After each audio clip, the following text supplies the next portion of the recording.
Thinking about upgrading your home before selling? Stop, because there are just upgrades that won't just waste your money, they can actually make it harder to sell your home. And here's the truth, not all renovations are add value. Some do the total opposite. You might think you're making your home more attractive, but buyers, they see work, they see maintenance, they see dollar signs. And instead of running towards your home, they run away from it. That's why it's so important to know what not to do before you list your home. So in today's video, we're talking about the top home improvements to avoid before selling. And of course, I'll share what you should focus on instead. So stick around till the end, because I'm also going to give you a bonus tip that could save you thousands of dollars.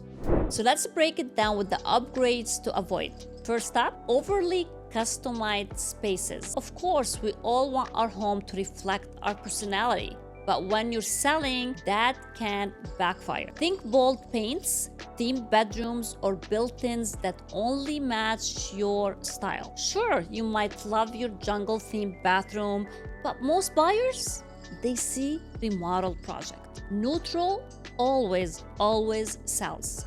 The more generic your space looks, the easier it is for buyers to imagine as their own home and their own space. So instead of spending money on custom touches, spend a weekend repainting with neutral tones. That small changes has much bigger return and outcome. And let's talk about those luxury upgrades in a starter home. Here's another mistake: over investing in luxury finishes when the neighborhood does not support it. Picture this: a granite countertop, custom cabinets, and high-end appliances in an average $500,000 starter home. Sound really nice, right? But buyers shopping in that price point aren't expecting or willing to pay extra for those upgrades. Worse, you'll never get your money back. The rule is simple: don't make your home the most expensive one on the block. If you're in a starter home neighborhood, stick to updates that matches the neighborhood and matches the market. And those extensive landscaping projects. Let's talk a little bit outside the house and the curb appeal. Curb appeal is super important, no question asked, but overdoing it, it can hurt you. I've seen sellers drop tens of thousands on waterfalls, koi ponds, and elaborate gardens. The problem? Most buyers see maintenance and cost. They're not looking for a part-time job when they buy a house. A tidy yard, trimmed bushes on fresh mulch, perfect a full botanical garden, is overkill. Remember, always you want your home to be clean and simple. It's so much better than extravagant and intimidating. And let's talk about those added pools just for you to sell. Here's a big one that I see all the time: adding a pool just to sell your home. Pools are so much fun, but they are also so expensive and polarizing. Some buyers love them, and others see danger, insurance, headaches, and non-stop maintenance. So if you already have a pool, keep it sparkling clean and well maintained. But if you don't add one just to sell.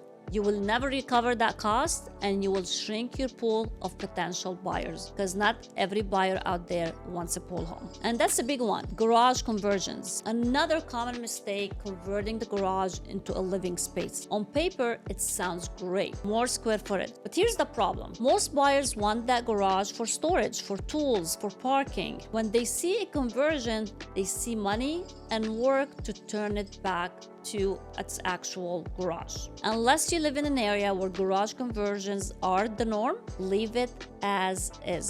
Do not convert. Now let's talk technology. Smart homes are trendy. Thermostats, cameras, doorbells, those are all great. But when sellers go over the top with high-end automation system, they rarely see a return. Built-in sound system, custom wiring for niche gadgets, expensive controllers or controls that buyers do not understand, and know how to operate. Here's what usually happens. Buyer walk in and think, how much is it going to cost me to maintain these? So keep it, again, simple. Basic smart home tech can be a selling point, but going overboard won't raise your price. And here's another one, highly specific for niche rooms, home theaters, wine cellars, yoga studios. They are fun, you are living there.